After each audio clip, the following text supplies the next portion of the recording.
The stylus felt heavy in my hand, a dead weight. On the tablet's glowing screen, the lines of a half-formed structure wavered.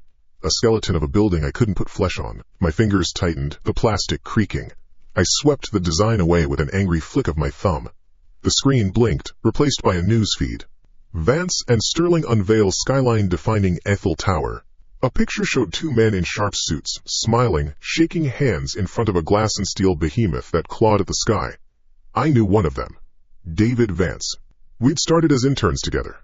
Now he was building monuments, and I was here. In this box, I pushed the tablet away. It slid across the cheap particle board table and stopped inches from the edge. The apartment was a study in self-flagellation. Walls the color of bone, a single mattress on the floor in the corner, a folding chair, this table. Nothing on the walls, no pictures, no decorations, nothing to make it a home.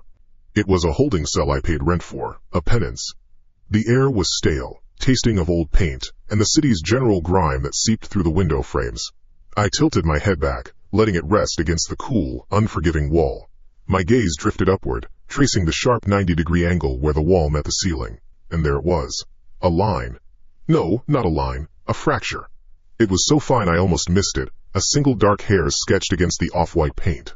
It started near the corner, a tiny spiderweb of a thing, branching into two even finer threads before vanishing. I stared at it. I'm an architect. I notice lines. I notice angles and stresses and imperfections. I knew this ceiling. I'd spent countless hours staring at its blank emptiness. That crack wasn't there yesterday. I was sure of it. I pushed myself off the chair, the legs scraping against the bare concrete floor. I stood directly under it, craning my neck. It was barely anything. A settlement crack, probably. This building was a relic, a concrete block from the 70s that had long since given up any pretense of structural integrity. The whole place probably shifted and groaned with every passing bus. Fucking slum. The words came out as a low hiss. You get what you pay for, Ethan. I ran a hand over my face, the stubble rasping against my palm. The bitterness I felt moments ago curdled into a familiar, weary annoyance. It was just one more imperfection in a life made of them. I walked back to the table, picked up the tablet, and forced myself to open a new file. A blank white canvas stared back at me. The microwave hummed, its little glass plate rotating my sad-looking Salisbury steak in its plastic tray. The chemical smell of reheated gravy filled the small kitchen alcove. The timer was at 10 seconds. 9. 8. My eyes, of their own accord, drifted up to the corner of the ceiling again. I stopped breathing. It was longer. I didn't need to measure it. I didn't need to get on a chair. I knew it. The main artery of the crack had extended, maybe half an inch, a dark, deliberate line pushing its way across the plaster. The smaller veins spidering off it seemed deeper now, more pronounced. 3. 2. 1. The microwave beeped, a cheerful, piercing sound that felt obscene in the sudden tension of the room. I didn't move. I just stood there, staring at the ceiling. Then came the smell. It wasn't the smell of the food. It was something else, riding underneath it. A scent that was both alien and deeply, horribly familiar. Dust. But not the soft dust of neglect. This was mineral dust. The gritty, chalky odor of pulverized concrete and damp plaster. The smell of a job site. The smell of a collapse. My stomach clenched. It was faint, a ghost on the air, but it was there. I could taste it on the back of my tongue. I wrenched the microwave door open, the pre-packaged meal forgotten. I dragged the folding chair from the main room, its metal feet screaming in protest against the floor. I placed it directly under the crack and climbed on, my sneakers unsteady on the narrow seat. I reached up, my face only a foot from the ceiling. The smell was stronger here. It was definitely coming from the crack. It looked fresh. The edges weren't feathered with age. They were sharp, crisp, as if a tiny blade had been precisely dragged through the plaster just moments ago. It was a new wound. This was not the slow, tired decay of an old building. This was something active. Something happening right now. My heart was a low, heavy drum against my ribs. A drop of sweat trickled from my hairline, tracing a path down my temple. My hand lifted, my fingers reaching out, almost against my will. I had to know. I had to touch it, to feel if it was real, to prove to the part of my brain that was starting to scream that this was just stress, just lack of sleep, just guilt-induced hallucination. My index finger, trembling slightly, made contact with the plaster right beside the main fracture. The paint was cool and rough. I slid my fingertip over until it dipped into the crack itself. A breath of cold air puffed out against my skin. It was not a draft. It was a single, contained exhalation from the fissure, a pocket of frigid air that felt degrees colder than the rest of the room. It felt dead. I yanked my hand back as if I'd touched a live wire.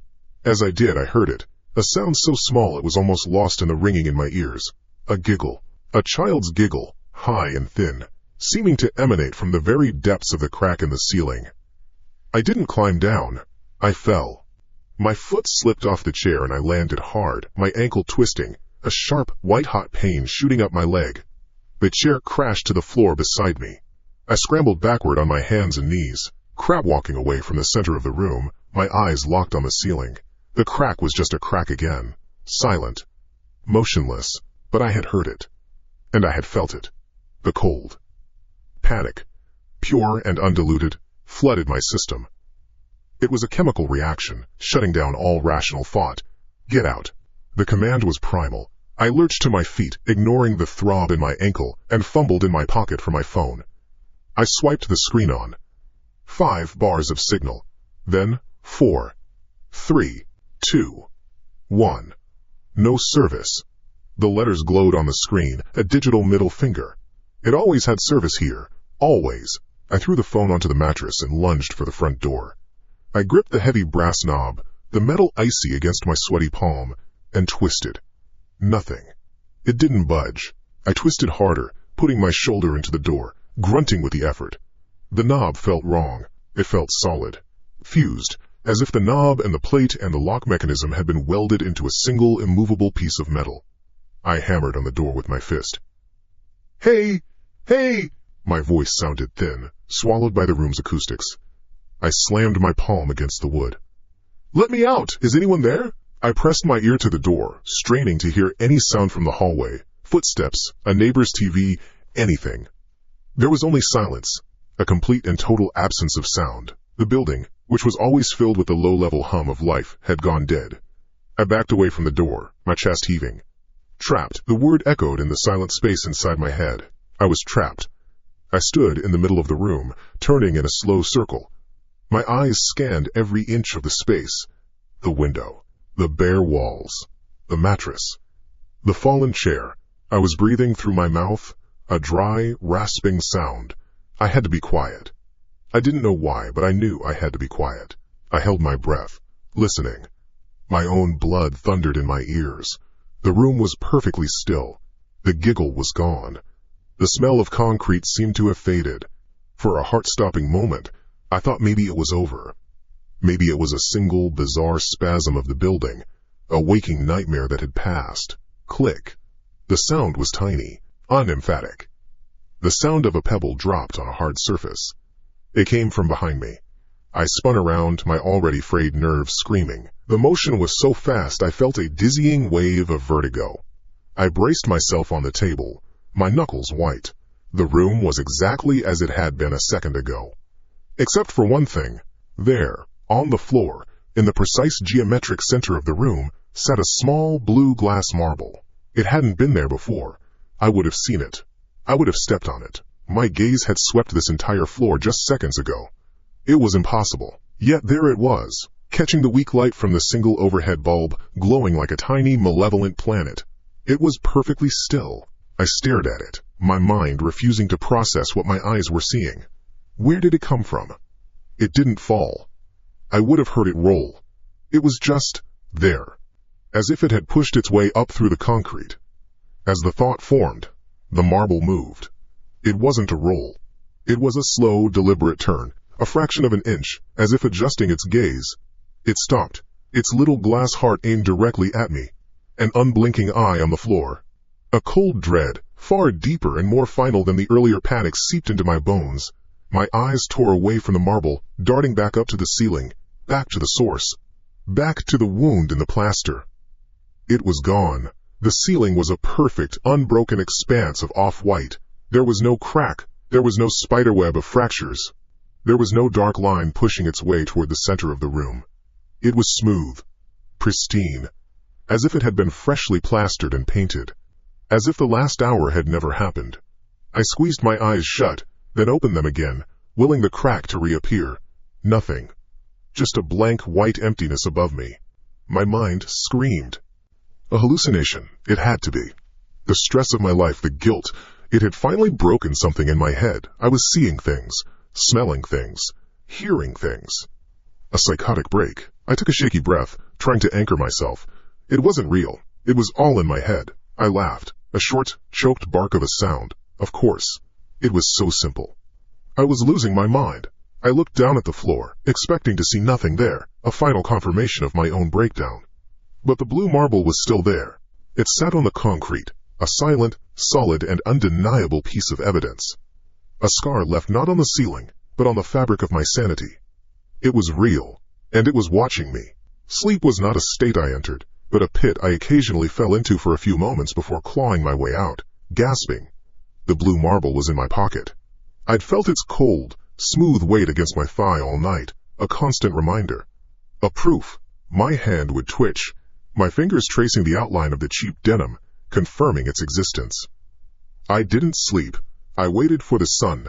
When a weak, gray light finally filtered through the window, it didn't bring relief, it just illuminated the cage. I had to do something. Sitting on the mattress, staring at the walls, would break me. Work. That was the answer. It had always been the answer. I pulled my tablet from the table, my hand shaking slightly. I ignored it. I needed to impose logic on this space. Control it. My eyes fell on my metal tape measure, lying in the open toolbox I'd never bothered to fully unpack. It was a professional-grade tool, heavy and solid. A piece of the life I'd left behind. A piece of sanity. I got to my feet, the ache in my ankle a dull throb. I would replan the room. An exercise. A way to reclaim the geometry of my world. I needed a number. A hard, real number to anchor myself. I pulled the hook of the tape across the floor and pressed it into the corner where the east wall met the front wall. The metal tongue clicked against the baseboard. I walked the length of the wall, the yellow tape spooling out behind me with a soft, whirring sound. I crouched, pulled it taut and locked it. My thumb pressed the black plastic switch. I squinted at the markings. 14 feet, 9 inches. 4.5 meters. I knew that number. I had paced it 100 times. I let a breath out. I hadn't realized I was holding. It was a number. It was real. I let the tape retract. The metal ribbon snapped back into its housing with a satisfying thwack. I jotted the number in a small notebook, the graphite pencil scratching against the paper. A solid fact. The walls hadn't moved. The crack had been a hallucination. The giggle, a trick of the mind. The marble. I wouldn't think about the marble. I stood, feeling a fraction steadier. This was a place with rules, with dimensions. It could be understood. It could be managed. I spent the next hour at the table, sketching layouts on a blank digital canvas. A new position for the mattress. A small bookshelf against that wall. Maybe a proper desk lamp. Futile, stupid plans for a place I hated. But the simple act of drawing lines, of creating order, was a balm. My mind was focused on angles and clearances, not on impossible things. The sound of a siren passed on the street below, faint and distant. A normal sound. I felt myself unclenching, muscle by muscle. This was my penance, not a madhouse. The guilt was making me see things. That was all. I stood up to stretch, my back stiff. I walked toward the window, intending to just look at the city, to see the cars and people that proved the world was still turning. I took 2 steps and my bare arm brushed against the east wall. I stopped. That wasn't right. I always had another 6 inches of clearance on that path. I walked it every day. I knew the space. I took a step back and looked. The wall seemed closer. I shook my head. No. The word was a whisper. It was the claustrophobia. The lack of sleep. It was in my head. But my skin tingled where it had touched the cold paint. It felt wrong. The unease was a physical thing. A cold knot forming in my gut. I had to know. I had to be sure. I walked back to the toolbox, my movements stiff, robotic. I picked up the tape measure. Its weight felt different now. Heavier. Threatening. I walked back to the east wall, the exact same one I had measured before. I hooked the end into the same corner. I could see the small dent in the baseboard where I'd pressed it in before. I walked the length of the wall again, the tape spooling out. My heart was a low, heavy drum. I crouched. I pulled it taut. I looked. It wasn't 4.5 meters. The red and black numbers screamed at me. 13 feet, 9 inches. 4.2 meters. A foot. A whole fucking foot was gone. No way. I let the tape snap back, the sound like a gunshot in the room. I measured it again. My hand was trembling so much, I had a hard time hooking the end. I pulled it taut, my knuckles white. 13 feet 9 inches. 4.2 meters. I measured it a third time. A fourth. The number didn't change. It glared at me, an irrefutable fact that broke the world. The wall had moved. Or the tape measure was broken. Or I was broken. I threw the heavy tool onto the mattress. It bounced once and lay still. I looked at my hands. They were my hands. I looked at the wall. It was a wall, but the space between them had changed. The solid, dependable physics of my life, the very foundation of my profession, had crumbled. The vague annoyance and doubt of before curdled into a cold, rising terror. I scrambled, my breath coming in short, sharp bursts. I had to measure everything. The opposite wall. I fumbled with the tape measure, the metal case slippery with my sweat. I stretched it across. It was supposed to be the same. Block apartments were symmetrical. It read 4.0 meters. It should have been 4.5. The room was no longer a rectangle. It was a trapezoid. I laughed, a sharp, broken sound. This isn't happening. I aimed the laser measure I also kept in my kit at the ceiling. I'd measured it when I moved in. 9 feet. 2.74 meters. I clicked the button. The red dot appeared on the ceiling. The device beeped. The screen read 8 feet 5 inches. 2.56 meters. The ceiling was lower. The room was shrinking. I was in a box, and the sides were closing in. I could almost feel the pressure in the air. A weight on my chest, on my skull. I stumbled toward the window, the last escape. I needed air. I needed to see the street. I clawed at the simple latch, my fingers fumbling. I finally got it unlocked and shoved the window frame. It didn't open onto the fire escape. It didn't open onto the dirty brick of the next building. I saw my room. I was looking at a perfect, one-to-one replica of the space I was standing in. The bare concrete floor. The particle board table and folding chair. The single mattress in the corner with the dent from my body and the tape measure lying on top of it. It was like looking into a mirror, but a dead one. There was no reflection of me in the window. The room I saw was empty. Darker. The single light bulb was not on. It was a still, silent, dead version of my own prison. I pressed my face against the glass of the window. It was cold. I could see the dust on the floor in the other room, the precise pattern of scuffs my own feet had made. It was real. I tapped on the glass. The sound was dull.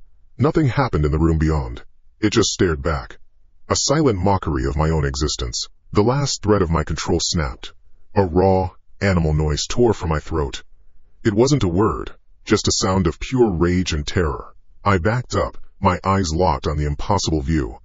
I grabbed the folding chair. The cheap wood was light in my hands, a pathetic weapon. I raised it over my head, my muscles screaming with the effort. "Get out!" I roared, the sound swallowed by the shrinking walls. I ran at the window and threw the chair with all the force I had. The impact was loud. A sharp, cracking sound that vibrated through the floor, but it wasn't the sound of shattering glass. It was a wet, tearing sound. The window didn't break. It ripped. The image of the other room tore open like a sheet of paper, a black gash appearing in its center. The view warped and rippled, like a reflection on a disturbed pond. The ripples flowed outward from the point of impact, the image of the other room bending and distorting, and then it flowed back together, smoothing itself out until the dead, empty room was back, perfectly still, as if the chair had never struck it. The window was whole, unbroken, undamaged. I fell back, landing hard on the floor, scraping my hands on the rough concrete. The air changed. The faint smell of chalk and minerals from the night before came rushing back, but it wasn't faint anymore. It was an overwhelming stench of damp, busted concrete and wet plaster. The smell of the collapse. The smell of death. It filled my nose, my mouth, my lungs. I gagged, my stomach heaving. I scrambled away from the window, pushing myself backward with my heels. My breath was a ragged, wet-sounding gasp. My eyes scanned the floor under the window, searching for the chair. The chair was back by the table, folded, leaning against a leg as if it had never been moved. But there was something else, something that hadn't been there a moment before. Lying on the concrete, just below the windowsill, was a small object. It must have fallen from the window when it rippled. My breathing stopped. I crawled closer, a terrible magnetic pull drawing me in. It was a small plastic block. A child's toy. Bright red. The kind with interlocking knobs on top. A cheap imitation of a famous brand. I stared at it. The smell of cement dust burning in my nostrils. My vision narrowed until the block was the only thing in the world. I knew this block. I had seen thousands of them. It was the exact model, the exact shade of red, specified in the plans for the daycare center on the ground floor of the Southbridge Tower.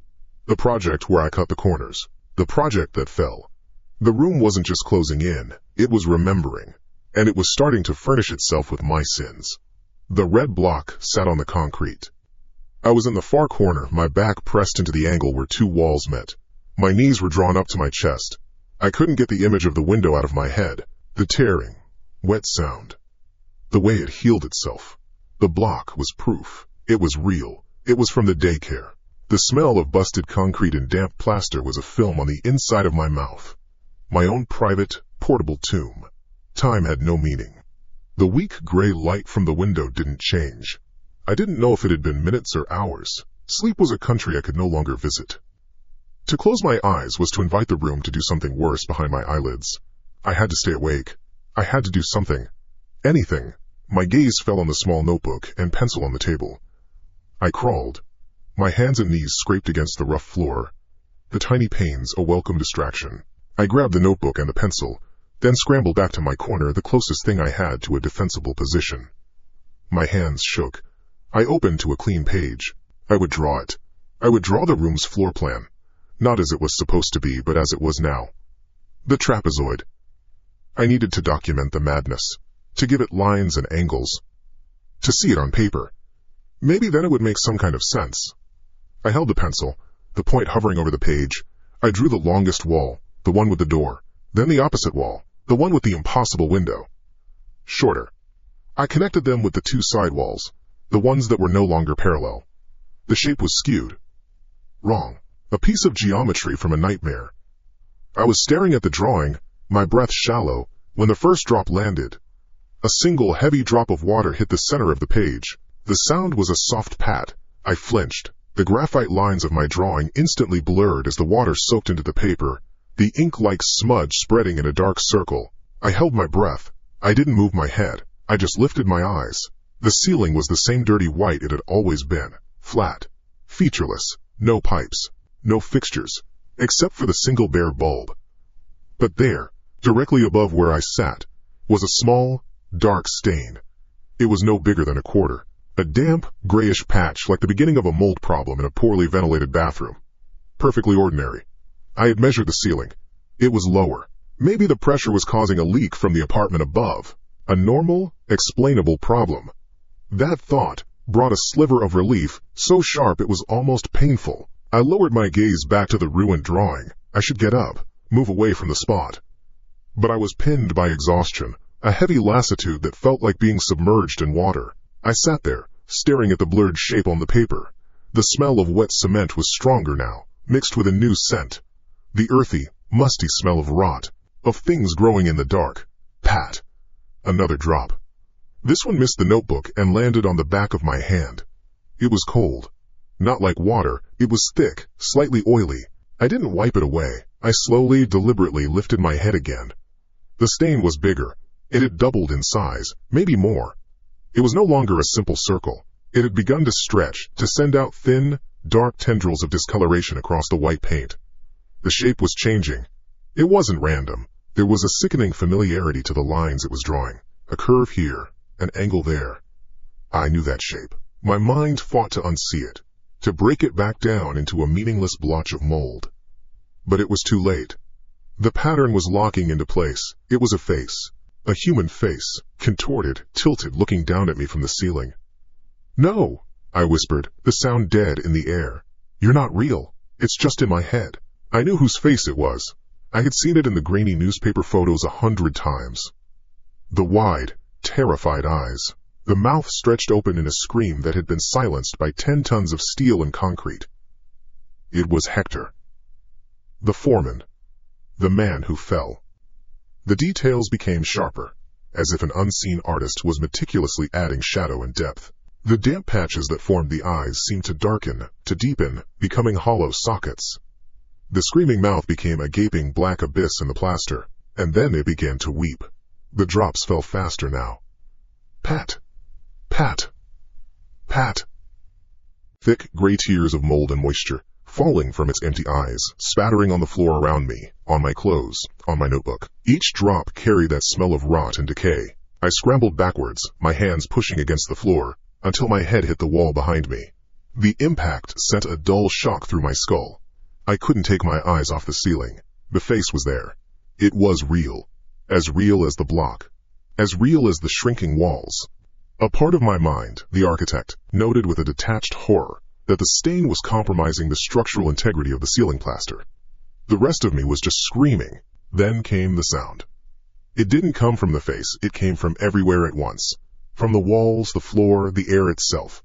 A low, pervasive whisper. A chorus of one word, repeated over and over. Cheap, cheap, cheap, cheap. The sound vibrated in my bones. It was the word I had used in the meeting with the subcontractor, the justification. Just use the cheaper mix for the non-load-bearing sections. It's faster, cheaper. The word was a nail being hammered into my brain. I clapped my hands over my ears, pressing until it hurt, but I couldn't block it out. The whisper was inside my head. Cheap, cheap, cheap. My phone, lying on the floor a few feet away, suddenly lit up. The screen glowed in the dim room. Not a call, not a notification. The front-facing camera had activated itself. On the screen was my own face, lit eerily from below. My eyes were wide, my mouth a thin line of terror, my skin pale and slick with sweat. I was a ghoul staring back at myself. The room was not just tormenting me with the past. It was showing me the present. It was watching me, and it was using my own technology to prove it. The whispering stopped. The abrupt cutoff was more shocking than the sound itself. The room plunged into a profound silence. No drips. No whispers. The hum of the wires in the walls ceased. My own ragged breathing seemed obscenely loud. I stared, frozen, at my distorted face on the phone screen for a second, then my eyes were drawn back up. To the ceiling. To Hector. The stain had stopped growing. It hung there, a final, terrible portrait drawn in decay. I watched, my heart a stone in my chest. Something was changing. The mouth, the gaping black hole in the center of the face. It wasn't a flat patch of color anymore. It looked deeper. The edges of the plaster around it seemed to pucker, to retreat, to pull inwards. The mouth on the ceiling was opening. It was becoming a real hole. A primal instinct, older and faster than thought, screamed at me. Move! I didn't get up. There was no time. I threw myself sideways, a desperate rolling lunge across the concrete. My shoulder hit the floor hard. The rough surface scraped the skin from my cheek.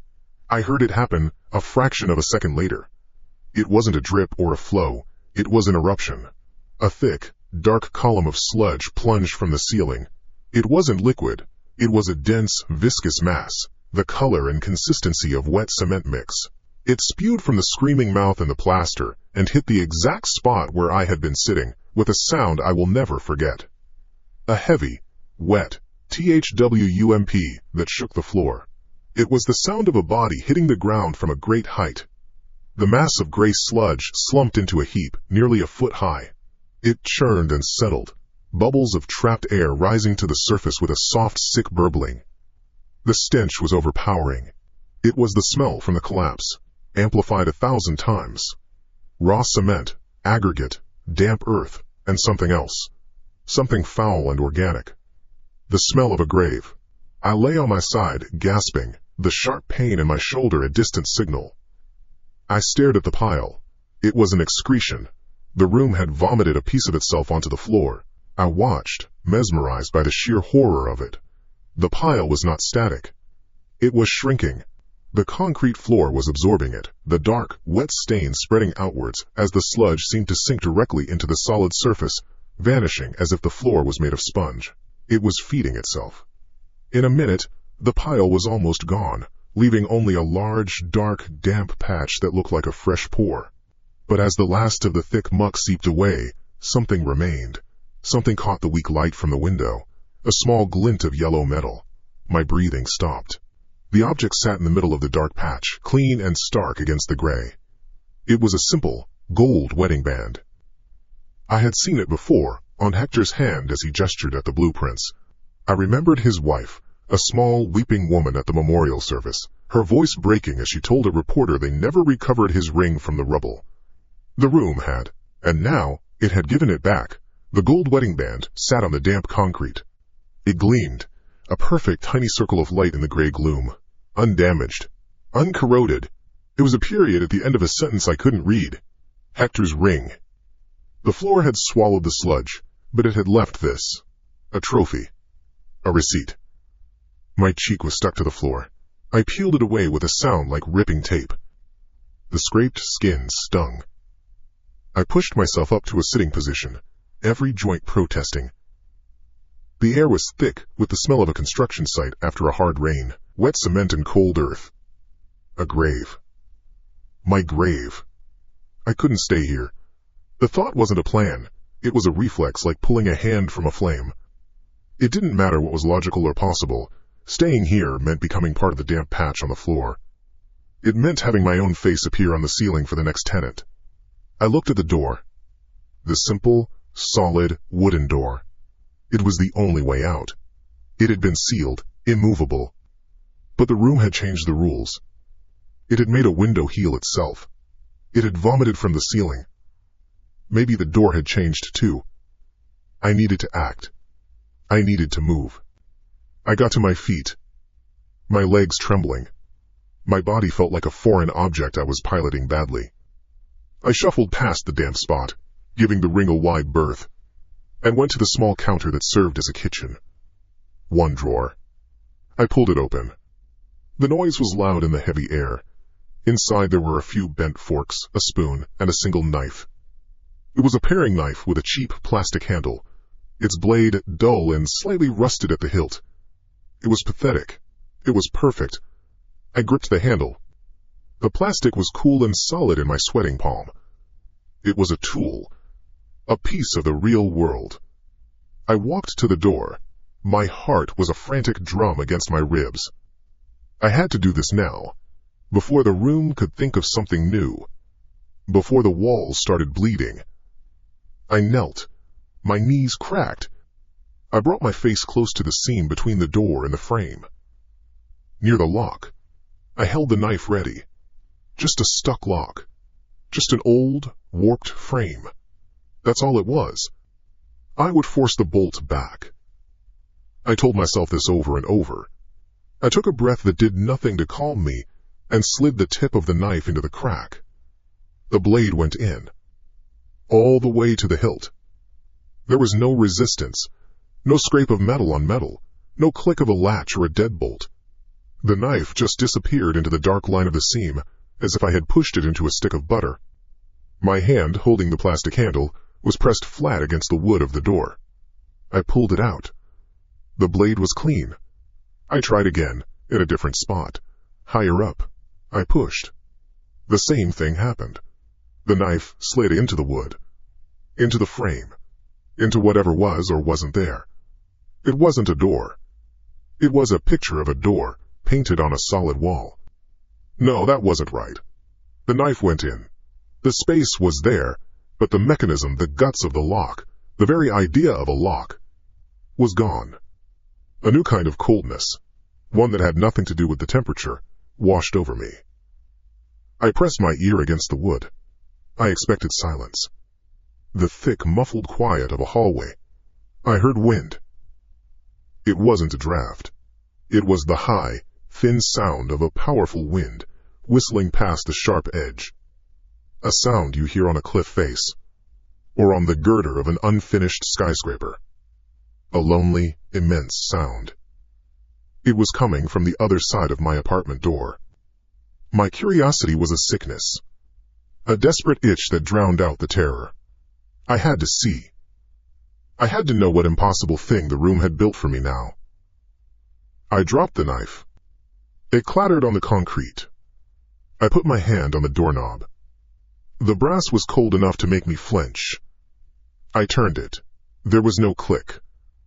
No tumbler turning. The knob moved with a smooth, oiled ease. The door swung inward without a sound. Cold air, carrying the scent of dust and ozone, flooded into the room. It wasn't the hallway. It was a hallway.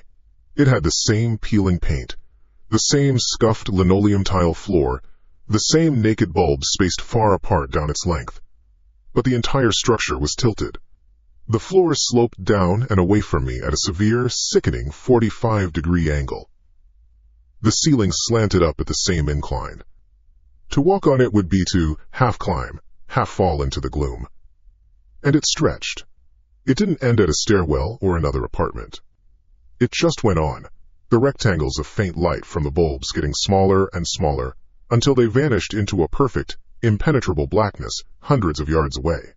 It wasn't a part of the building. It was a geometric wound cut into reality, and my door just happened to open onto it.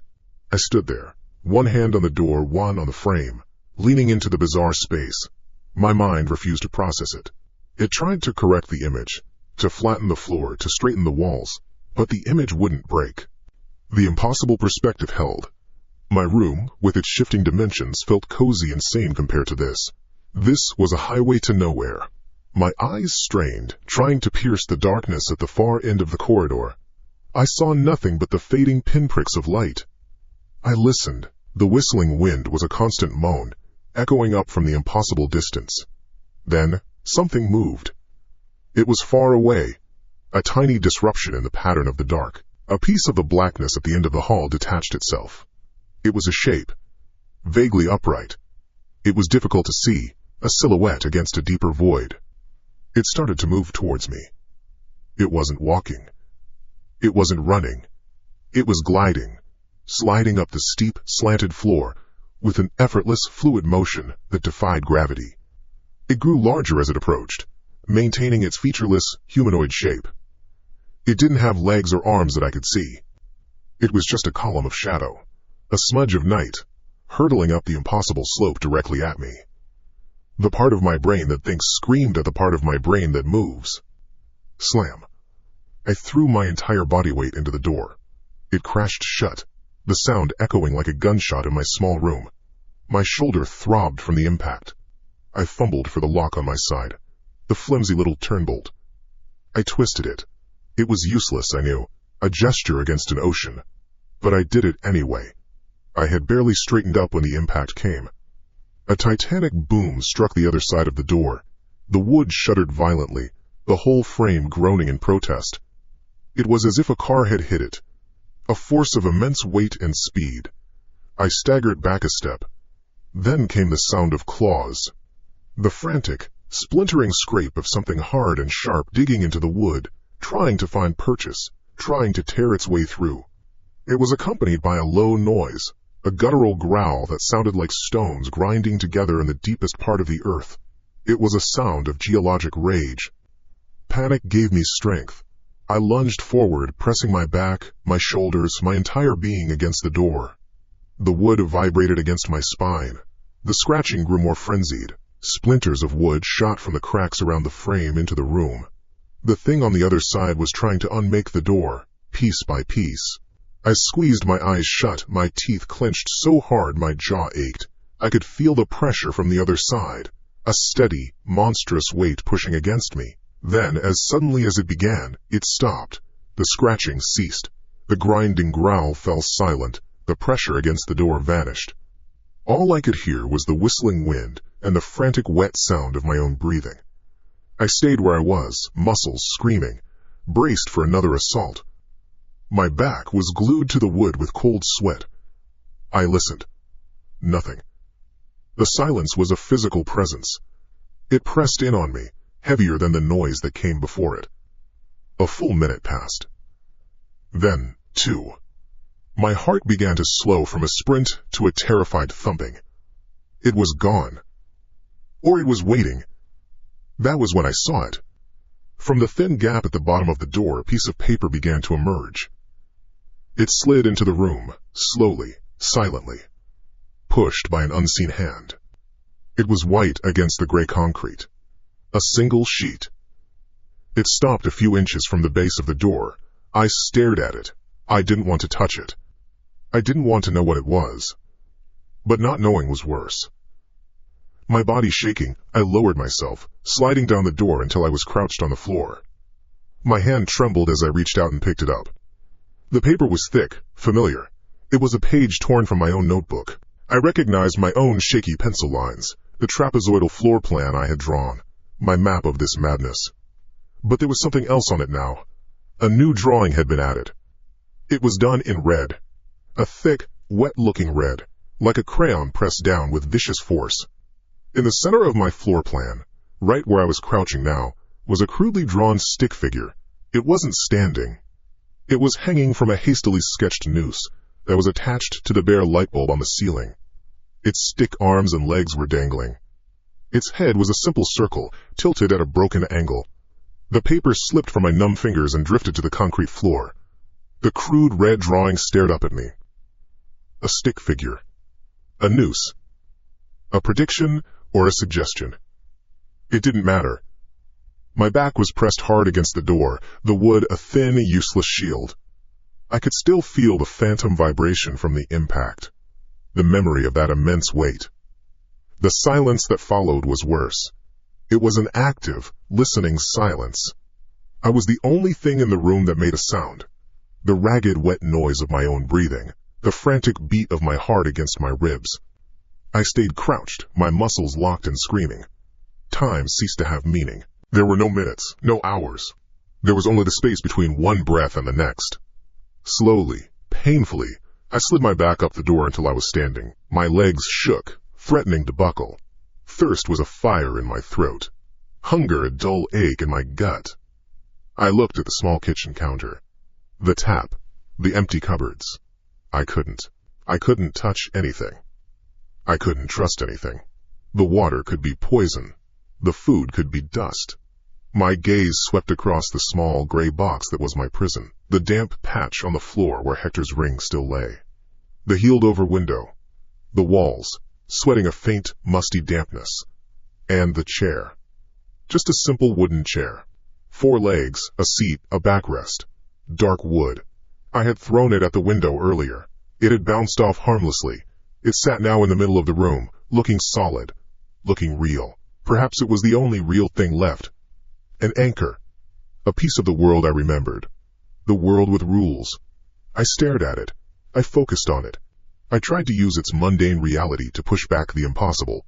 The titled hallway. The thing made of shadow. The drawing. I traced the lines of its legs with my eyes, the simple curve of its back. The grain of the wood.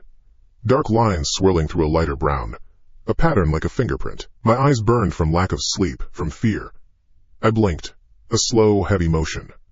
When I opened them, the grain on the nearest leg seemed different. A single dark line, thicker than the rest, seemed to have shifted a fraction of an inch to the left. I shook my head. A trick of the light. A symptom of a mind breaking under pressure. I stared harder, unblinking until my vision swam. It moved again.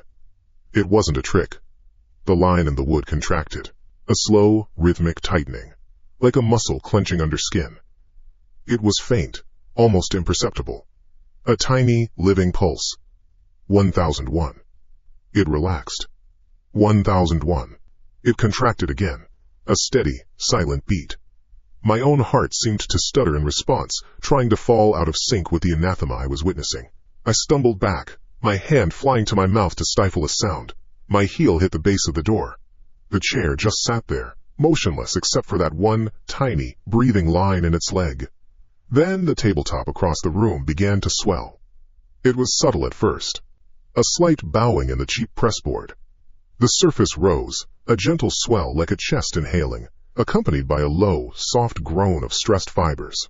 It held for a second, then sank back down with an audible sigh of displaced air. Inhale. Exhale. The entire room was becoming a lung. The metal wardrobe shivered, its doors rattling softly. It wasn't a draft, it was a tremor running through its frame. A single, sharp crack echoed as a joint in its corner shifted, the wood twisting against the old screws. I pressed myself harder into the corner, where the walls met the door frame, trying to become smaller, trying to merge with the concrete. My eyes darted around, looking for the next violation. It came from the wall opposite me. A hairline crack appeared in the plaster. It zipped downward a foot, then stopped. Dust trickled from it. Another crack branched off from the first, then another, creating a web. The paint began to flake away from the center of the web. A bulge formed, pushing outward. It was the size of a fist, then a dinner plate. The wall groaned, a low, grinding sound like stone on stone. It was the sound of a tomb being forced open from the inside. The bulge grew, elongating, pushing more plaster and lath away. It was forcing itself into existence, a monstrous birth from the fabric of the building. The shape became defined. It was long and rectangular. It pushed out 4 thick stumps near the corners. It was a bed. A crude, horrible bed, formed not of wood or metal, but of the wall's own substance. Gray plaster, dust, and splinters of wood lath. It was growing out of the wall like a fungus. That's when the chair exploded into motion. Crack, crack, crack, crack! The sound was like bones snapping. The chair's 4 legs buckled inwards simultaneously. Then, with another series of sickening cracks, they reconfigured. They bent at new, impossible angles, elongating, sharpening to points. The seat bucked and arched. In a second, the mundane object was gone. In its place was a creature, a thing of wood and shrieking joinery, a 4-legged arachnid horror. It scraped one of its new legs on the concrete, a sound like fingernails on a blackboard. Then it scuttled forward. Toward me. A scream tore from my throat, raw and animal. I scrambled away, my hands and feet finding no purchase on the smooth floor. I crab-walked backward, my eyes locked on the thing. It moved with a jerky, hideous gait, its wooden limbs scraping and clattering, a sound of pure violation. It was fast. I needed a weapon. Anything. My gaze fell on my tablet, lying on the floor near the kitchen counter. A slab of glass and metal. A piece of technology. I lunged for it, my fingers closing around its cool, smooth surface. I jabbed the power button. Nothing. The screen remained black. Dead. A useless relic. The chair creature was halfway across the room. I threw the tablet. It flew end over end and clattered harmlessly against one of the thing's legs with a dull plastic thud. The creature didn't even slow down. It just kept coming, its wooden frame creaking with a malevolent rhythm. I was out of room. My back hit the corner, the rough texture of the new, growing bed scraping my shoulder. Dust and plaster rained down on me. The creature scuttled to a halt, its body just inches from my face. I could see the grain of the wood, the deep scratches from where I'd thrown it against the window. I squeezed my eyes shut, flinching, expecting a sharp limb to impale me. I brought my hands up to shield my face, my breath held in my chest. Nothing happened. The scraping stopped. The creaking ceased. There was only the low, grinding sound of the bed still taking shape from the wall behind me. I risked opening one eye. The spider thing was motionless. It was frozen, a horrific statue of tortured wood. It was waiting. Then, one of its front legs, a long, splintered stick of oak, began to rise. It moved with a slow, deliberate grace that was more terrifying than its frantic skittering. It lifted higher and higher, until its sharp point was level with my eyes. It wasn't aiming for me. It was pointing. The leg swiveled slightly, bypassing my head. It pointed directly at the plaster bed that had entombed my corner. I followed its direction, my head turning slowly. The bed had finished growing. It was a complete, solid block of raw construction material, a sarcophagus fused to the wall, and on its surface a perfect, body-shaped depression had been formed. It was my size, it was my shape. A mold waiting to be filled. The chair creature held its pose, the pointing leg steady, a silent, unrefusable invitation. The wooden leg pointed. A silent, unmoving command. My eyes flicked from its splintered tip to the plaster sarcophagus behind me. The invitation was clear. Lie down.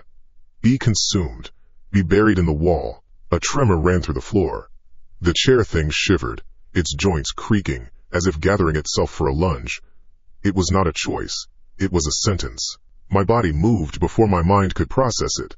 A desperate, sideways scramble. My back scraped against the rough texture of the new-grown bed, a shower of white dust and grit stinging my skin. My mouth filled with the taste of plaster. I didn't look back. I couldn't. I kept my eyes fixed on the one possible refuge in the room, a small white rectangle against the far wall. The bathroom door. I threw myself across the remaining space, my bare feet slapping against the cold concrete. My shoulder hit the doorframe hard. The impact sent a jolt of pain up my arm. I fumbled for the knob, my palms slick with sweat. It turned. The door swung inward. I plunged into the darkness of the small windowless space and slammed the door shut behind me. The latch clicked home with a sound that seemed impossibly loud. I leaned against the wood, my chest heaving, sucking in air that smelled of mildew and cheap soap. My heart hammered a frantic, painful rhythm against my ribs. I could hear it, a wet, fleshy drumming in the confines of the tiny room. For a moment, there were no other sounds. No scraping, no grinding. My legs gave out. I slid down the door, my tailbone hitting the tiled floor with a dull thud. I sat there in the dark, curled into myself, my arms wrapped around my knees. Waiting. Listening. My entire world had been reduced to the space between my own frantic heartbeats. I don't know how long I sat there. The adrenaline began to fade, leaving behind a deep, trembling exhaustion. My muscles ached. A profound thirst burned in my throat. I had to move. I had to think. Slowly, I pushed myself up. I felt along the wall until my fingers found the light switch. I hesitated. Light had become an accomplice to the horror. It revealed things that shouldn't exist. But the darkness was worse. It was a canvas for the imagination. I flipped the switch. A single, naked bulb flickered to life, casting a harsh, yellow glare. I was in a box, a toilet, a small sink with a tarnished chrome faucet, and a shower stall with a yellowed plastic curtain. The mirror above the sink was cracked in one corner. I saw myself in it and flinched.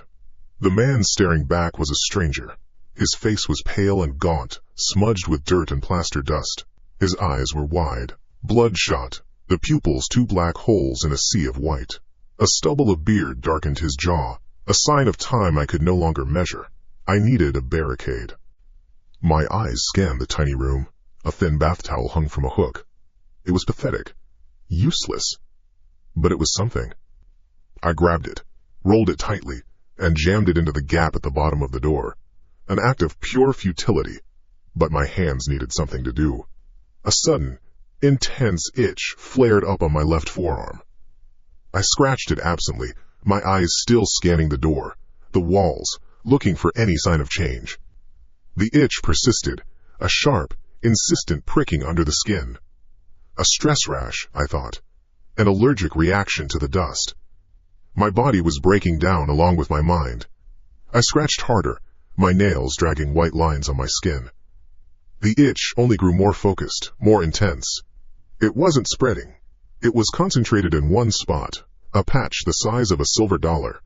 Annoyed, I stopped and looked down at my arm under the pale yellow light. I held it close to my face. The skin was red and irritated from my scratching. But beneath the redness, there was something else. A pattern. Faint, almost imperceptible lines. A pale, faded yellow. Curls and loops forming a shape. My blood ran cold. I knew the pattern. It was the hideous, old-fashioned floral design from the wallpaper in the living room. The one I saw every time I opened my eyes in this cursed place. "No," I whispered, the sound absorbed by the damp tiles. I rubbed at my arm with my thumb, trying to wipe it away. It didn't smear. It wasn't on my skin. It was my skin. I stumbled back to the sink, my legs unsteady. I turned on the cold tap. The faucet coughed and sputtered before releasing a trickle of rusty water. I shoved my arm under it, the icy stream doing nothing to the image. I grabbed the small, cracked bar of soap and began to scrub, a frantic, desperate energy seizing me. I scrubbed until my flesh was raw, until the sink was filled with pinkish foam. Panting, I pulled my arm out and held it under the light. The red, abraded skin was bleeding slightly, but the pattern was still there. Sharper, even. More defined. A single, perfect, faded flower etched into my tissue. It was a part of me. A wave of nausea rose from my stomach. I leaned over the sink, dry heaving, nothing but bitter bile coming up. The room, my supposed sanctuary, was now just a smaller cage, where the final transformation would take place. It began to accelerate. The single patch of floral skin was a beachhead, From it the pattern began to spread. I watched, mesmerized and horrified, as thin, vine-like lines crept up my forearm. They moved with a slow, organic certainty, like tendrils of ivy growing in time-lapse. They branched and looped, birthing more faded yellow flowers as they went. By the time they reached my elbow, the skin they left behind felt different. I touched it with the fingers of my other hand. It was dry. Brittle. The texture wasn't skin anymore. It had the thin, fragile feel of old, sun-bleached paper. I didn't want to look, but I couldn't stop. I pulled up the sleeve of my t-shirt. The pattern had already crawled over my bicep and was now spreading across my shoulder and onto my chest. A silent, cancerous bloom of interior design. A cough rattled in my chest, a dry, hacking sound. A puff of fine gray powder shot from my mouth, misting the air before settling on the cracked mirror. I stared at the residue. It was concrete dust. I coughed again, harder, more dust. The very substance of the building was inside me, working its way out. My eyes lifted to my reflection again. Something was wrong with my own eyes. The deep brown irises were losing their color. A faint, milky film was spreading over them from the edges, turning them a dull, cloudy gray. They looked like old, dirty window panes. The room wasn't just imprisoning me, it was overriding me, replacing me piece by piece with its own decaying matter. Then the pain hit. It started in my spine. Not a muscle ache, but a sharp, splitting sensation, as if a chisel had been driven between my vertebrae.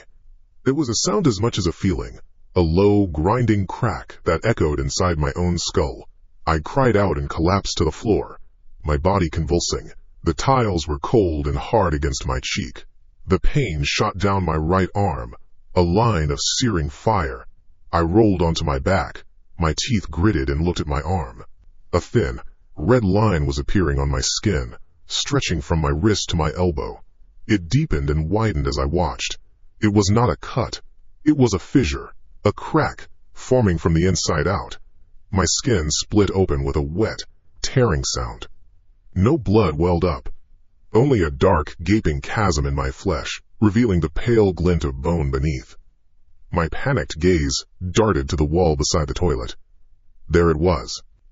A new crack in the plaster, identical in shape and length to the one that had just torn my arm open.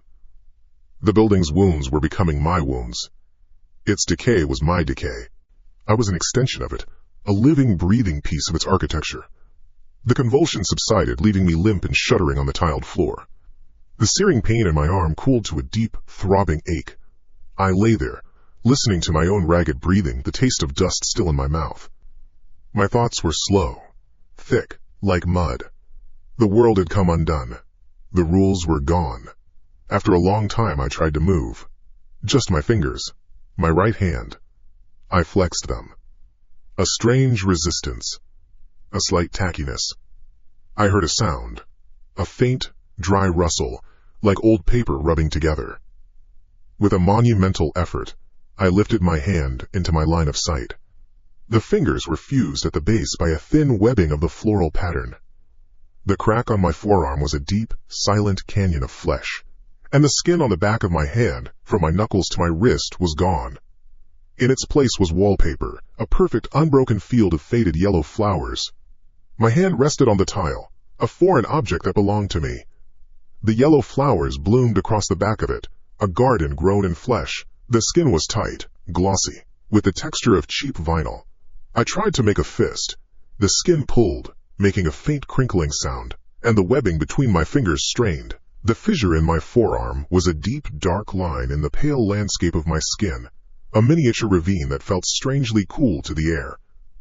No blood, no fluid, just a clean structural failure. I pushed myself up from the bathroom floor. My joints protested with a series of small, dry clicks. My body felt brittle, like a thing left out in the sun too long. The single bulb overhead hummed, its light a sickly yellow. I looked at the door. The rolled-up towel light jammed underneath it seemed like a joke from another lifetime, a defense against a threat that was already inside me, wearing my skin like a suit. My thirst was a physical presence, a ball of hot sand in my throat. I turned the tap again. The rusty trickle hadn't changed. I cupped my good hand. my left hand, still mercifully my own, and drank the metallic water. It was cold. It did nothing to quench the fire. I spat a thin, brownish stream into the sink. There was no sound from the other room. Before, there had been scraping, grinding, the splintering of wood. Now, there was nothing. An absence of noise that was heavier than any sound could be. It was the quiet of a predator that has stopped chasing and is now simply waiting. I had to leave the bathroom. This small, tiled box was a tomb. Staying here was a surrender. My hand reached for the doorknob. The metal felt cool against my real fingers, but where the back of my hand brushed against the wood, I felt nothing. A numb patch. A dead zone. I turned the knob and pulled the door inward. I stepped out. The main room was still. The monstrous plaster bed was gone. The malformed chair had vanished. The room was just a room again. The single mattress on the floor, my duffel bag in the corner, the small table and the one wooden chair beneath the window. The air didn't smell of dust or decay. It just smelled stale. My entire body was a coiled spring of tension. I took a slow, shuffling step forward, my bare feet testing the concrete floor. It was just a floor, cold and hard. I slid my foot again. No change. I took another step. My legs were weak. I stumbled, my balance failing, and threw a hand out to steady myself against the wall. It was my right hand.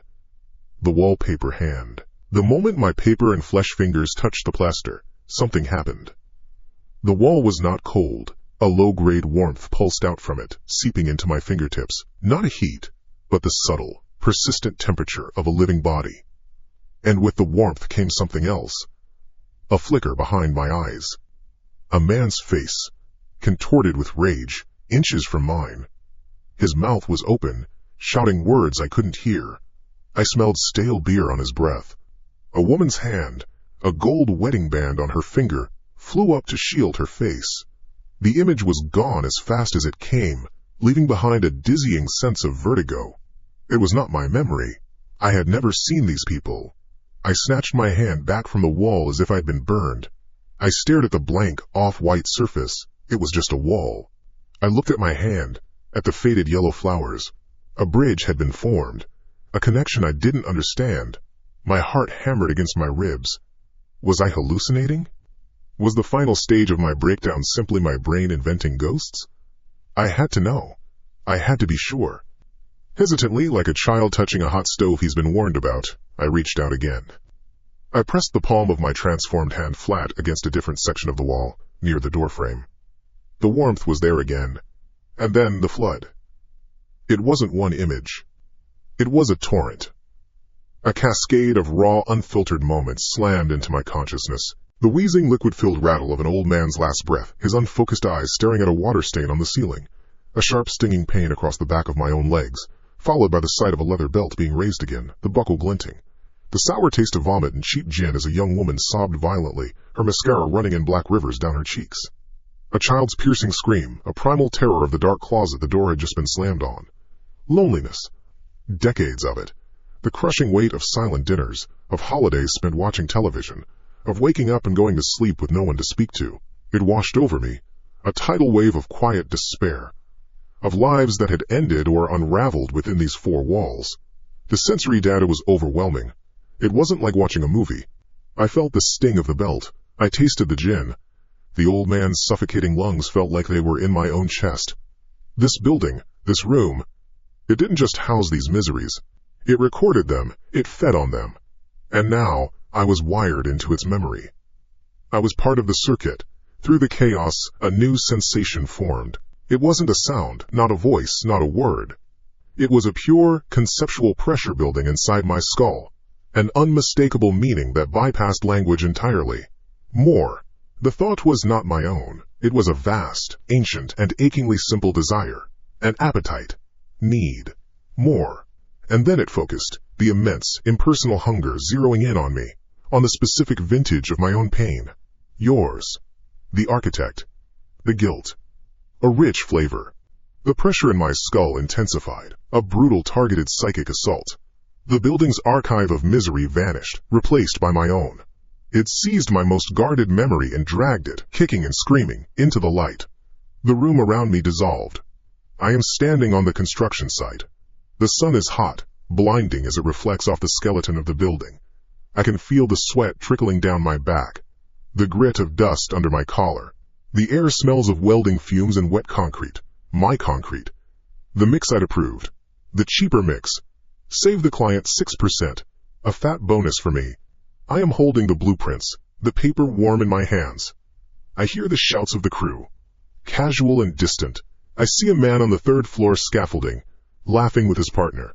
His name was Marco. He had 2 young daughters. I'd seen their pictures in his wallet once when he was buying a round of coffee.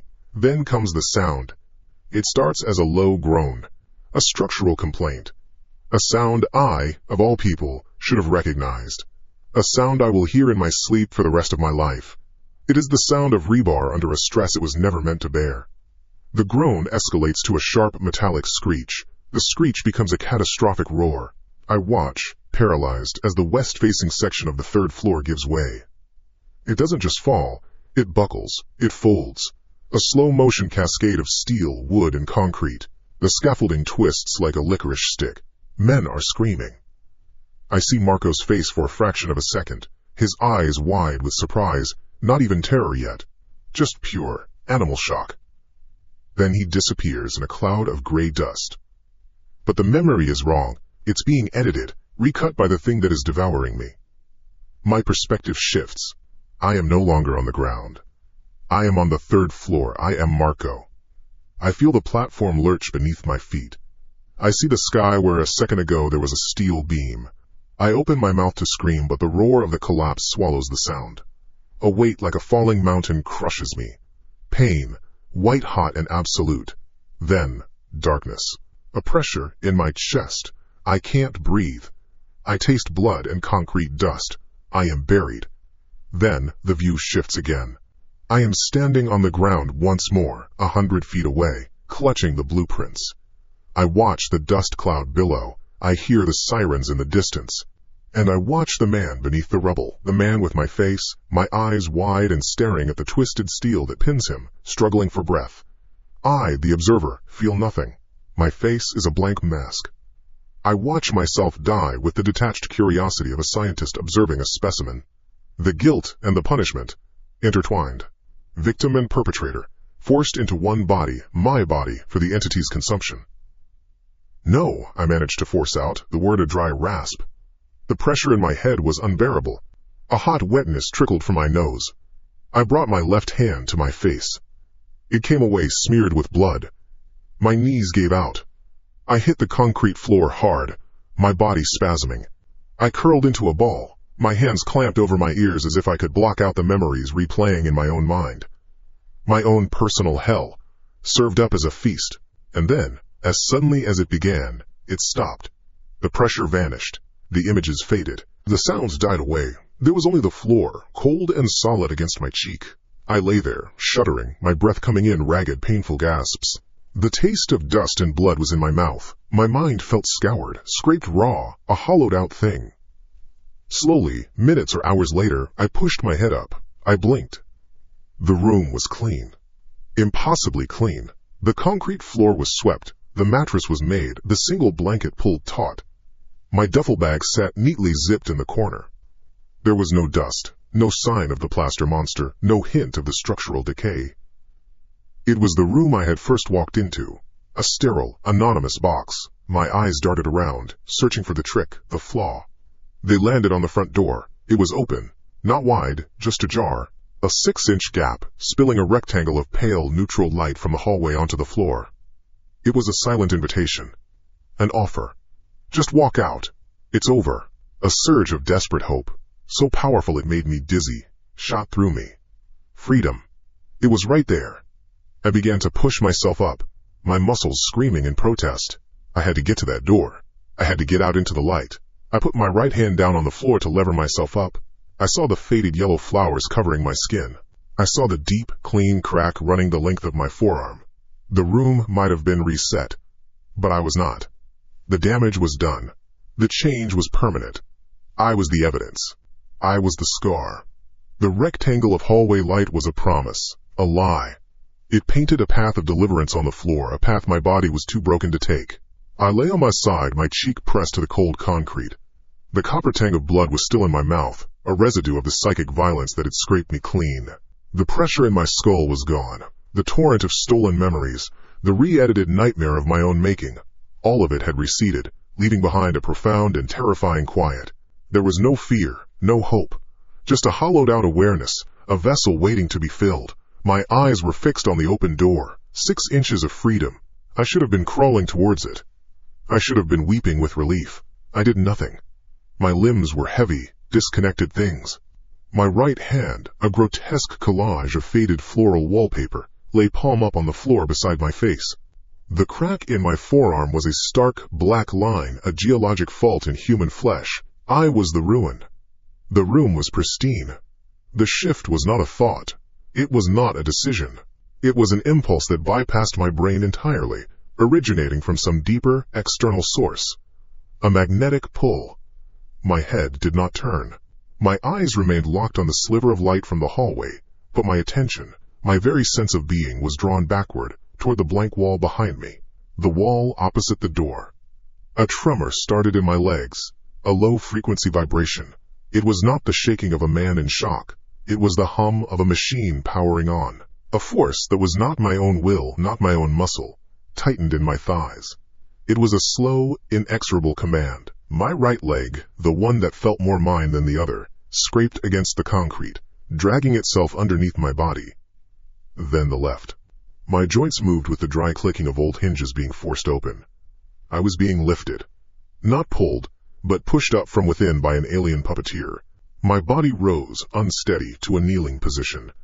I swayed, a terrible vertigo washing over me as I saw my hands push against the floor for balance.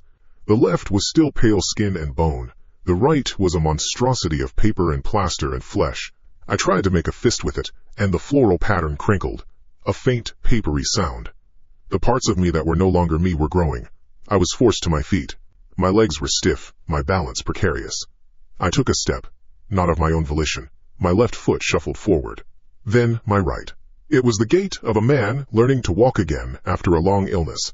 Each movement was deliberate, clumsy, and utterly out of my control. The force guided me, turning me away from the door, away from the light. It turned me to face the flat, featureless expanse of the back wall. The air in the room was cool, but my skin burned and prickled with 1,000 tiny sensations. A metamorphosis was accelerating. I dared to look down at myself. The wallpaper pattern from my right hand had crept up past my elbow, its faded yellow flowers blooming over my bicep. But it wasn't alone. A patch of skin on my left shoulder now had the rough, pebbled texture of the ceiling plaster. I raised my left hand, my one good hand, and brushed it against my own ribs. I did not feel skin. I felt the distinct gritty grain of concrete. I traced the line of it up my torso. It stopped just below my collarbone. I ran my fingers along my jaw. Stubble. And below it, on my neck, the slick, cold feel of aging varnish. The same varnish from the single wooden chair. I was becoming an inventory of the room's surfaces. My hand flew to my face, a desperate, final act of self-recognition. My fingers explored the terrain. A patch on my cheek was coarse, abrasive. The concrete again. My forehead was smooth, but unnaturally so, with the gloss of old paint. My own body was becoming the evidence lockup for every miserable detail of this place. The horror was no longer an external force attacking me. It was a construction project, and I was the site. The force pushed me forward again. Another shuffling step. I was halfway across the room now, moving toward the wall like an iron filing drawn to a magnet. It was then that the wall itself began to change. At first it was subtle, a wavering in the air before it, like the heat shimmer rising from a sun-baked road. The off-white paint seemed to lose its definition, its solidity becoming questionable. Then, a distinct ripple spread out from a point directly at my eye level, as if a stone had been dropped into a vertical pool of plaster. The surface undulated, a slow, viscous wave that moved from the center to the edges. It was no longer a wall. It was a membrane. A new sensation bloomed in the hollowed-out space in my head. It was not the brutal, demanding pressure from before. This was different. Softer. A presence that felt ancient, patient, and deeply, deeply hungry. It did not use images. It did not need to rifle through my pain. It had already catalogued me, tasted me. Now it was simply issuing a final invitation.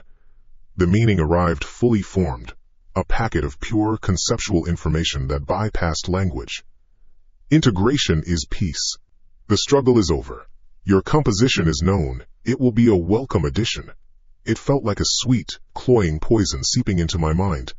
There was no rage in it, no malice, just a calm, cosmic statement of fact. The same kind of intent a spider has toward a fly caught in its web. The process had a purpose. It had a conclusion. Cease. Merge. Rest in the structure. Your pattern is pleasing. I could not fight it. I did not have the will. More than that, the parts of me that were no longer me did not want to fight. The concrete in my ribs felt a kinship with the wall. The varnish on my neck yearned to join a larger surface. My own body was betraying the last vestiges of my humanity, eager for a homecoming I could not comprehend. Another step. I was only a few feet away now. The wall's surface was in constant, gentle motion. A slow churn of liquid plaster. I could see my own distorted reflection in its semi-gloss surface. A patchwork man, a thing of wood and paper and stone with terrified human eyes. The force compelled my leg forward. My right foot, clad in its thin sock, reached out. It touched the shifting surface of the wall. There was no impact. My foot sank into it. The sensation was bizarre, a violation of every law of physics I knew. It was like stepping into dense, chillingly cold mud. The plaster gave way, closing around my ankle with a soft, wet grip. There was no splash, just a silent, seamless acceptance. The force did not let me pull back. It pushed. My leg went deeper, to the shin, then to the knee. I looked down in a state of detached shock. My right leg was gone below the kneecap, vanished into the flat, vertical plane of the wall. There was no hole. The surface where my leg had entered was already smooth, still rippling gently, as if it had never been disturbed. The wall began to pull. It was a steady, irresistible pressure.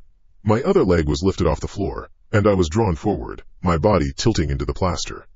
My hands came up, a reflexive, pathetic gesture of defense. My left hand, my human hand, flattened against the yielding surface and sank in immediately.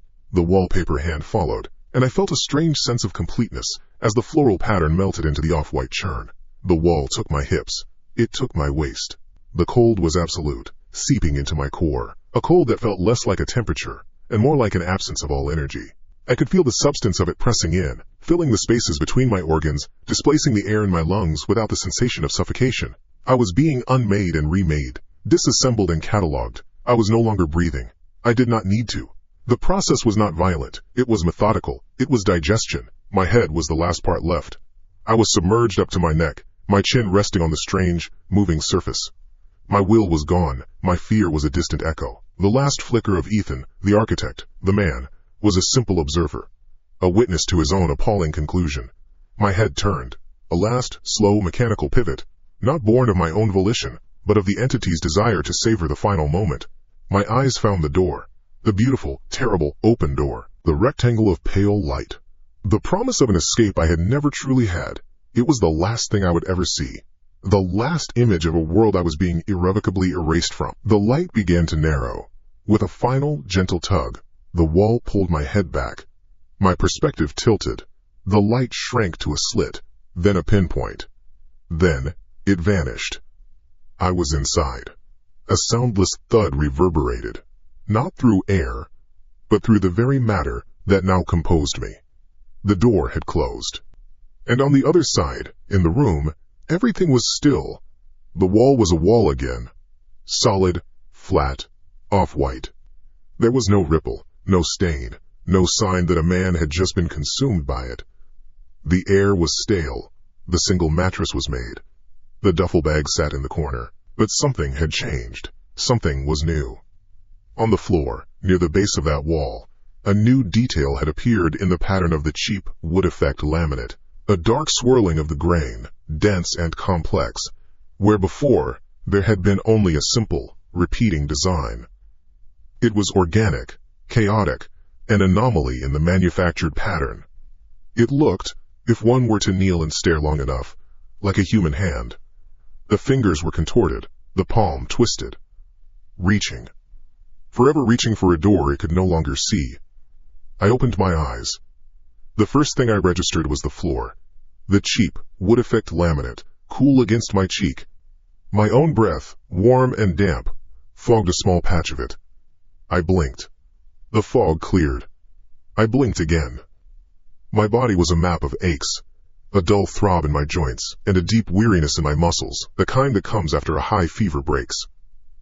But it was just that. An ache. There was no foreign texture, no alien assimilation. There was only me. Slowly, carefully, I lifted my right hand. I held it inches from my face. 5 fingers. Knuckles. Trimmed fingernails. A lattice of fine lines crisscrossing the skin. My skin. It was just my skin. Not a collage of faded florals and glue, not an artifact of a madhouse. I flexed my fingers. They obeyed. A simple, perfect motion. A wave of dizziness washed over me, not from the room but from the sudden, violent whiplash of relief. My other hand, my left, shot out and gripped my right arm, my fingers digging into the bicep. I felt muscle and bone beneath the skin. Solid. Real. I scrambled into a sitting position, my movements clumsy, frantic. I ripped up the sleeve of my t-shirt. The crack, the dark geologic fault line of plaster, was gone. There was only a faint red mark where I had been gripping myself. My hands flew over my body, a desperate, unbelieving audit of my own flesh. My ribs. I slapped them through my shirt. The sharp report of flesh on flesh. I felt the cage of bone, not the gritty texture of concrete. My legs. I ran my palms down my thighs, my calves. Normal. My neck. No slick varnish, just the sandpaper rasp of a day's worth of stubble. It was all me. I was whole. My breath hitched, a dry, racking sob that produced no tears. It felt like my lungs were relearning their function. I looked around the room. It was just a room. A cheap, Spartan apartment. The single bed with its thin mattress and gray blanket, neatly made. My duffel bag slumped in the corner. The wooden chair sat innocently by the small table. The walls were flat, off-white, and utterly solid. The ceiling was a uniform, pebbled white. No new cracks, no stains, no sense of a waiting, hungry intelligence. The air was still and smelled faintly of dust and old paint. The mundane scent of low-rent living, not the sharp, acrid odor of wet concrete and ozone. It was all wrong. It was all perfectly right. My gaze settled on the door. It hung slightly ajar just as I remembered it. A vertical slice of yellow light from the hallway cut through the gloom, illuminating a path of dust motes dancing in the air. The light was warm. It looked warm. It looked safe. That single sliver of the world outside was an anchor, a testament to a reality I thought I had lost forever. The rest had been a nightmare, a severe, hallucinatory reaction to stress. The guilt, the move, the isolation, it had all conspired to create a waking dream of impossible horror. It had to be. The alternative was unthinkable. My legs trembled as I pushed myself up. My knees popped.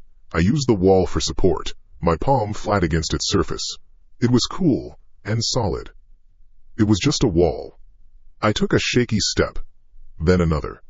Each movement was a test, a question I asked of the world.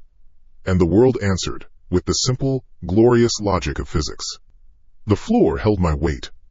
Gravity kept me tethered. I moved toward the door, my bare feet making no sound on the laminate. Outside, I could hear the muted bass of a television from the apartment next door. A burst of canned laughter. Upstairs, a heavy tread crossed a floor, followed by the faint squeal of a chair being dragged. The sounds of life. The banal, beautiful symphony of other people existing in their own separate, normal worlds. These were the sounds I had been deaf to, the sounds the room had swallowed. My hand reached for the doorknob. The metal was cold. A stark, grounding sensation against my sweaty palm.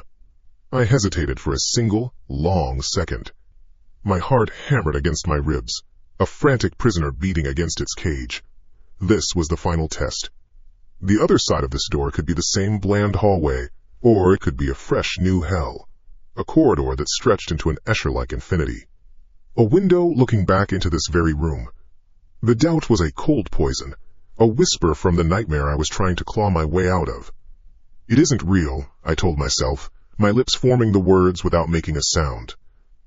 The desire to flee, to prove the nightmare false, was a physical force, stronger than the fear. It was a primal need for light and air. I turned the knob. There was a soft, mechanical click from the latch. The door swung inward with a faint groan of its hinges. I saw the hallway. The scuffed, industrial-grade carpet was a dirty beige. The overhead fluorescent lights hummed, casting a sterile, buzzing glow on the peeling paint of the opposite wall. The air smelled of stale cigarette smoke and pine sol. It was ugly. It was mundane. It was the most beautiful thing I had ever seen. I didn't walk. I stumbled, lunging through the doorway as if propelled from behind. My shoulder hit the doorframe, a sharp, real pain that made me gasp. I didn't care. I was out. I was in the hall. I slammed the apartment door shut behind me, not daring to look back, the sound of its closing echoing like a gunshot in the confined space. I didn't wait for the elevator. I threw myself at the door to the stairwell. The heavy steel door resisted for a moment, and a spike of pure panic shot through me, a fear that it was locked, that this was the next phase of the trap. I put my shoulder into it and it burst open, revealing a concrete cavern that echoed with my own ragged breathing. I took the stairs 2, 3 at a time, a controlled fall. My bare feet slapped against the gritty concrete. The cold iron of the handrail was a guide in the dim light. My lungs burned. My leg muscles screamed. I didn't slow down. Each landing, each new flight of stairs, was another confirmation. 6 floors. 5. The numbers painted on the wall at each landing blurred past. 4. Down, down, down. The world remained stable, a predictable sequence of concrete and steel. 3. The sound of my own flight was deafening in the enclosed space. 2. Almost there. 1. I hit the ground floor and didn't break stride, ramming my hand against the push bar of the final exit door. It gave way with a loud clang, and then I was outside. The night air hit me like a physical blow. It was cold, sharp, and carried the smells of the city. Damp asphalt, exhaust fumes, the distant scent of street food. It was the smell of freedom. I staggered onto the sidewalk, my momentum finally spent. Cars streamed past on the street, their headlights painting fleeting white streaks on the buildings. The neon sign of a liquor store across the way pulsed a lurid red. A woman walking her dog gave me a wide berth, her face a mask of concern and suspicion. I must have looked like a madman. A man in a t-shirt and sweatpants, his feet bare and dirty, gasping for air on a street corner. I was a madman. I was a free man. A sob finally broke from my chest, a raw, ugly sound of pure, unadulterated release. It tore through my throat. My knees buckled and I fell against the cold brick of the building, sliding down to sit on the grimy pavement. I buried my face in my hands and wept. I cried for the horror I had endured, and for the simple, overwhelming fact that it was over. The tears were hot on my cheeks, the shuddering of my body was real. Every sensation was a glorious anchor to this world. I don't know how long I sat there, a heap of exhaustion and relief on the sidewalk. 10 minutes. An hour. The city moved around me, indifferent. Eventually, the shuddering subsided, leaving a deep, bone-weary calm. I pushed myself to my feet, my muscles protesting. I had to get away from here. As far as possible. I started walking, then broke into a slow, shambling trot, heading for the end of the block, away from the building. I didn't look back. Not yet. I just focused on putting one foot in front of the other, the rough pavement. A constant, painful reminder that I was real, that this was real. When I reached the corner, under the relative safety of a flickering streetlight, I finally stopped. My heart was still pounding, but it was the rhythm of exertion, not terror. I took a deep, steadying breath, and then I made myself turn around. I looked back down the street. The apartment building stood there, a monolithic block of brick and concrete against the dark sky. It was just a building, indistinguishable from 100 others in this city. A place of cheap rent and transient lives. My eyes found the window. My window. 6th floor. 3rd from the left. The light was on. A cold prickle, wholly different from the night air, traced its way up my spine. my breath caught in my throat. As I watched, a figure moved into view behind the glass. It was just a shape, a dark silhouette against the light within the room. It was impossible to make out any features, but I knew it was looking down, looking directly at me. We remained like that for a long moment, a watcher in a window and a survivor on a street corner. The figure was perfectly still. It didn't wave. It didn't threaten. It just stood there, an observer. A proprietor. Then, as slowly as it had appeared, the silhouette stepped back, melting away from the window into the unseen depths of the apartment. The light in the room went out. The window was now just a dark, empty square on the face of the building. As if someone had finished watching me leave and, satisfied that I was truly gone, had turned in for the night. 1 week later. The sound of a cardboard box scraping across laminate flooring. A grunt of effort.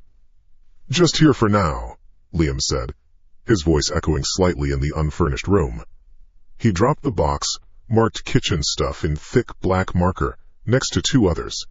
He straightened up, pressing a hand to the small of his back and wiping a line of sweat from his brow with the back of his other wrist.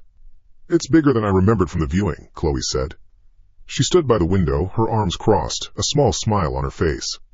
Sunlight streamed in, catching the dust particles her husband's movement had disturbed, turning them into a glittering, swirling galaxy. The room was clean, bleached of any prior identity.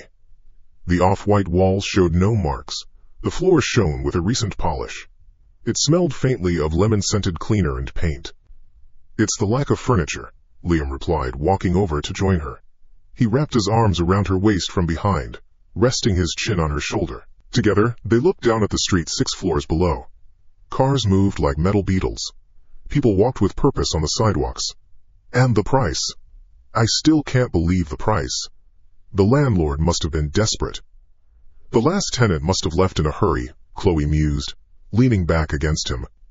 Didn't even leave a scratch on the wall. It's perfect. "We're perfect," Liam corrected, kissing her temple.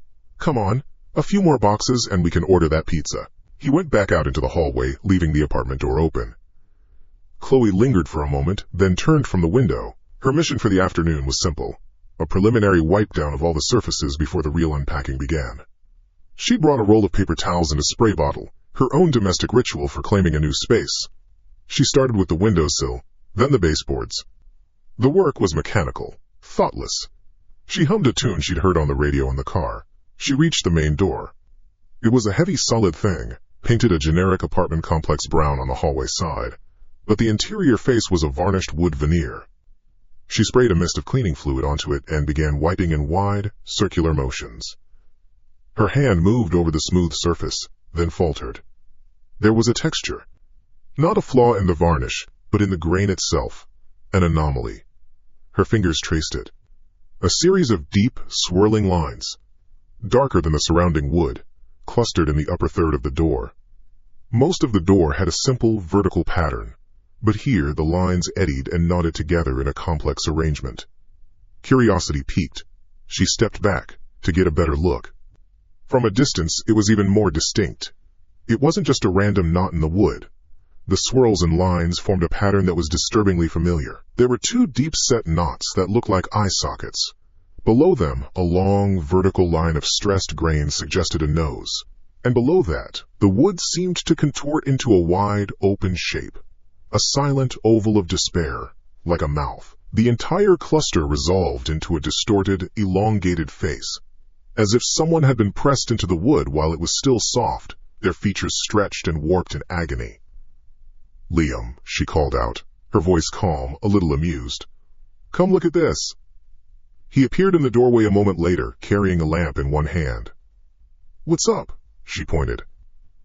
"The door. Look at the wood grain right there. Tell me what you see." He set the lamp down and squinted. He leaned closer, his head tilted. "Huh, that's weird." He ran his own fingers over the spot, tracing the same lines she had. "It's like a face. See? The 2 knots for eyes and that swirl looks like a mouth." "I know," she said. "It's bizarre." He chuckled, a low, easy sound. "Looks like a screaming face, huh? Creepy." He tapped the mouth with his knuckle. The sound was a dull, solid thud. "Just a freak of nature, I guess." You see faces in clouds. You can see them in wood. He shrugged, already turning away, his mind back on the task at hand. Adds character. Better than a boring flat door. Chloe watched him for another second, then looked back at the face in the wood. It was just a coincidence. A strange one, but nothing more. She gave the door one last, firm wipe with the paper towel, as if to erase the impression, then turned to help her husband. They had a life to build here. Later, after the last box was brought in from the U-Haul and the first pizza had been ordered, Chloe walked to the door to close it for the night. The day was ending, the sun casting long shadows across the floor. The new lamp Liam had brought in glowed warmly from a corner. The apartment was beginning to feel like a home. She took the cool metal knob in her hand. For a fleeting second, her eyes were drawn back to the knot of wood. In the dimming light, the shadows within the grain seemed deeper, the expression more pronounced. She shook her head, dismissing the small, unwelcome chill that touched her neck. She pulled the door. It swung shut with a heavy, final sound. The latch clicked into the strike plate with a loud, metallic clunk. The point of view does not linger in the room. It holds on the door. It pushes in, closer, closer, until the entire frame is filled with the section of wood grain. The face. Under this relentless, inhuman focus, a change occurs. It is not a physical transformation an outside observer could record, but a flicker in the perception of the thing itself. For a fraction of a second, the two deep knots that serve as eyes seem to catch the lamplight, not as polished wood, but as wet, desperate surfaces. A glimmer of sheer, undiluted terror, of a consciousness trapped and aware, flares within the dark recesses of the timber. It is the last, fading remnant of a man named Ethan. Then, it is gone. It is just wood again. The perspective pulls back. It does not stop at the door. It glides backward, passing through the solid material of the window pane as if it were air. It rises into the night, the single lit window of the newly occupied apartment shrinking below. It continues to ascend, the entire monolithic face of the building coming into view. A grid of dark and illuminated squares. Liam and Chloe's apartment is just one light among a few dozen. The ascent accelerates. The building becomes one of many on its block. The block becomes a single tile in the vast, sprawling mosaic of the neighborhood. The sounds of the city meld into a single, low hum, the white noise of a civilization. The point of view keeps pulling back, higher and higher, until the entire city is laid out beneath it. A sprawling geography of light and shadow. A man-made constellation of streetlights and office towers and countless homes, all connected by arteries of moving headlights. Millions of souls, living and sleeping and dreaming down below. From this height, it is a grand, impressive sight, a testament to human ambition. Then, a change. In a distant sector of the city, a single pinprick of light in a residential tower winks out. An unimportant event. A person going to bed. A bulb burning out. A few seconds pass.